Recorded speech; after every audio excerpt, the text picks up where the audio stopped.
Hello YouTube, welcome to my channel, I'm Bella, and today I'm going to be reviewing The Matrix Resurrections, or commonly known as Matrix 4. Let's get to it!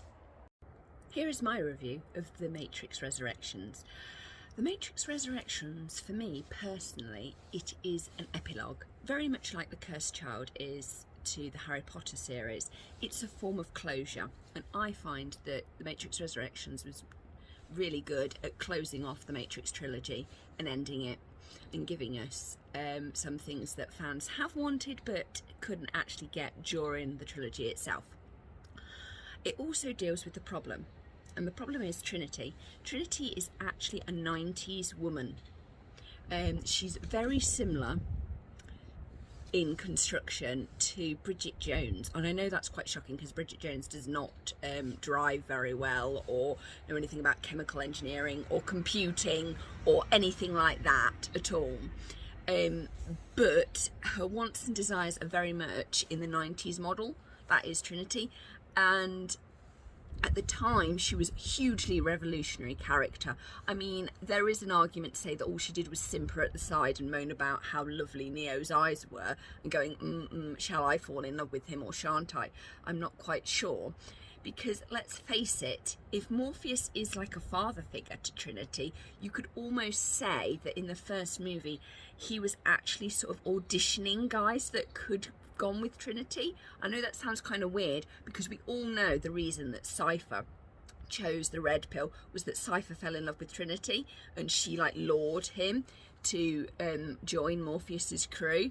And when Cypher got rejected because Trinity didn't actually love him or like him in that way, Cypher then gets jealous of Neo, who Trinity clearly has an affection for that Cypher can see, because hence why Cypher goes on about, oh, look at his pretty brown eyes, you never brought me dinner when I was first got out, what's going on here? So there is that. And yes, Trinity is a hugely revolutionary character for female empowerment. In fact, she's a step forwards for characters like that, because I mean, other than that, we have the wonderful Ripley, but Ripley yet again is known for saving children, which is, you know, a stereo female thing. It's interesting to note that the human machine AI city, spoiler warning, are farmers. They grow fruit and veggies, and also they have better clothes. It's interesting that the machine city has expanded. It's got more power due to the fact that they control their human batteries with fear and desire, which is interesting because it means that the machines use human psychology to control humans rather than faith/philosophy. And it's interesting that good old Merv, otherwise known as the Merovingian, goes on and has a whine about the fact that people no longer question anything, they don't have conversations, they're connected to their smartphones, and there's no room for not obeying, which makes him recruiting helpers really difficult for his business, hence why he looks like the train man, and one has to hazard a guess that poor old Persephone got purged like the Oracle, which is interesting in itself. But it's also fascinating that Thomas Smith create a company and they make Matrix games. But it's interesting that the machines made one fatal error, and the fatal error was not actually giving Neo Trinity and giving them a suburban house and just letting them play out. And I know that sounds really strange, but that's what they should have done, rather than go this weird, bizarre route where they made Neo like this computer gamer, having everything, and then putting, unfortunately, poor old Trinity is controlled by the domestic sphere, which is just blasphemy. The whole thing actually made three things made me angry, really quite angry. One, that they decided to change Trinity's name. Actually, it's four things. Trinity's name, I'm not even going to go with what they called her. Two, she was controlled by a domestic sphere. She was controlled by children. Surely it should be the other way round. And another point was that Jude made some really annoying remarks, and I couldn't get over that. I was just like, what? And Neo just sat there like a lumpus. I was like, oh my God, that got me cross. And then that child, that really irritating bratty boy, made that comment like, oh, you're gonna blame, and I was like, I just want to batter him. Yeah, as a woman, I was just like, oh my gosh. What on earth? Hello? Is anybody going to do anything? And what the hell was wrong with Neo? For like, I fully get why he wasn't saying anything, but it was literally just like, I fully get that we had to go through and see how dull he was finding it. He was bored out of his mind. You could clearly see that he was not a happy bunny. But the monotony of it, I actually liked the first half of the movie. I know that sounds really weird, even though it was sort of boring and kind of offensive. I enjoyed seeing him eat noodles, and I enjoyed the coffee shop. I mean, hell, we've waited 19 years just for Neo and Trinity to meet in a coffee shop and have a conversation over coffee. Strange, but true. Welcome to the world. That's all we want to do, is have coffee with people without a smartphone. Yeah, that's pandemic effect, I think. But also very true, because Neo in the first film did say, I used to eat noodles there every day. So clearly he would have liked to have taken her for noodles and a conversation, when they're not trying to free minds or try and free humanity. Interesting. And it's interesting that Neo is now so powerful that he had to create his own model to exit his matrix, because he was like, Morpheus isn't coming for me. What is going on? And it's clearly that his subconscious knew that Morpheus had clearly croaked. And it's interesting that he also merged Morpheus with Smith. Maybe he just didn't want the new Morpheus to die. You know, there is that. Anyway, I've babbled far enough, because it's interesting that they had like loads of meetings discussing the Matrix about this, that, or the other, which is basically what we're kind of doing now. Weirdly enough, overall, I fully get why some people are disappointed. They wanted more, but actually this film combines the 3 films in one. I was a bit disturbed about like the people dropping and just randomly dying and committing suicide. That was a bit really harsh and controversial. I was like, oh my goodness, that was a bit shocking.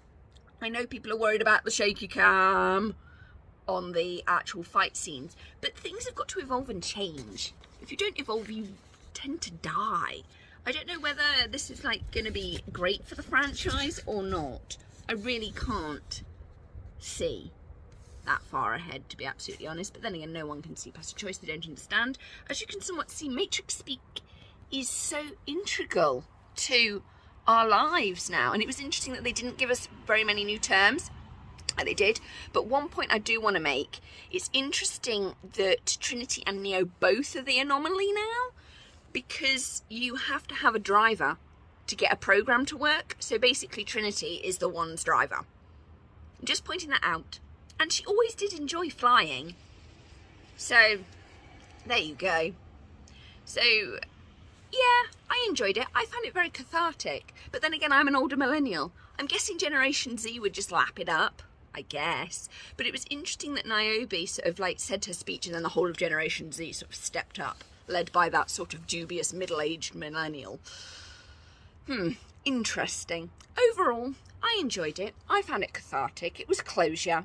I don't know whether they're going to make any more. Bugs is an interesting character, even if she is named after Bugs Bunny, but I'm glad that they didn't call her Bunny, because that would just be really inappropriate. And it was nice to see Sati grown up. Didn't she make a lovely sort of, I'm loving the insect / SeaWorld machine thing. I want to know more about them. Why can't we have an encyclopedia of all the machines and what they do? That would be really useful. That would give the world sort of grounding. I know it was a bit fast-paced, the second half, to be absolute. Then we're here, then we're there, then we're here, then we're there, then we're there. You know, considering that it took us like 3 movies or 2.5 movies just to get to Zion. No, it took 3 movies to get to the Machine City, and it took like 1.5 movies to get to Zion originally. I'm liking the new name for the human city. I'm glad that it's a human hybrid city with AI and machines, because I mean that's the way it's got to be. Overall, I really don't know what to give it as a movie. I don't know whether it's like a 4 or a 5. I'm kind of undecided, really. I enjoyed watching it. It was easy to understand, but that could be that the Matrix is so ingrained into our daily lives that we actually can't escape it now, which is kind of worrying, to be absolutely honest. But it's interesting that the machines chose to give everybody a basic understanding of the Matrix story to sort of solidify their control. Creepy. It would be really nice to actually see that giant centipede baby machine again, to be absolutely honest. Maybe we'll see him in the second movie, if they're going to make the Matrix 6. Oh, blimey. Or 5. Who knows? Who knows? But I'm kind of glad that you've got Neo and Trinity going around, you know, having happy time and feelings. That's kind of good. But them going to paint a rainbow? Well, first they need to actually get hold of the other colours, because at the moment their colour palette is black. Head to toe black. That's all we've seen them, black. So good luck with them painting a rainbow, because they'll get out the colouring crayons and find they have grey, white and black, because that is all they seem to wear in the virtual sphere. I don't know. Outside of it, they tend to do, yeah, it is pretty much grey. Interesting. Anyway, that's my sort of random babbling about it. Yes, down with patriarchy. Patriarchy is bad. We've established that. I'm loving the jaw punches. Yes, I'm not even going to put a spoiler warning on this because, hello. Oh, spoiler warning, you've had it. Overall, down with the patriarchy, to be absolutely honest. I'm loving the fact that Neo's just sort of like letting her stand there and get on with it. He's like, yeah, whatever, Trinity's boss, I just follow after her. Which is basically what he's done for the whole of the movies. Because she was really the one that was like, we're going to do this. And he's like, yes, dear, definitely. Pretty much all the way through. And that's why we like him. Anyway, it is also essential to point out that Neo and Agent Smith's fight happened in the male bathroom, which pretty much sums up male bathrooms. The fights happen in them. Yep, that's pretty much it. I hope you enjoyed my review of The Matrix. For all Matrix Resurrections, please like, comment and subscribe and stay safe wherever you are. Bye!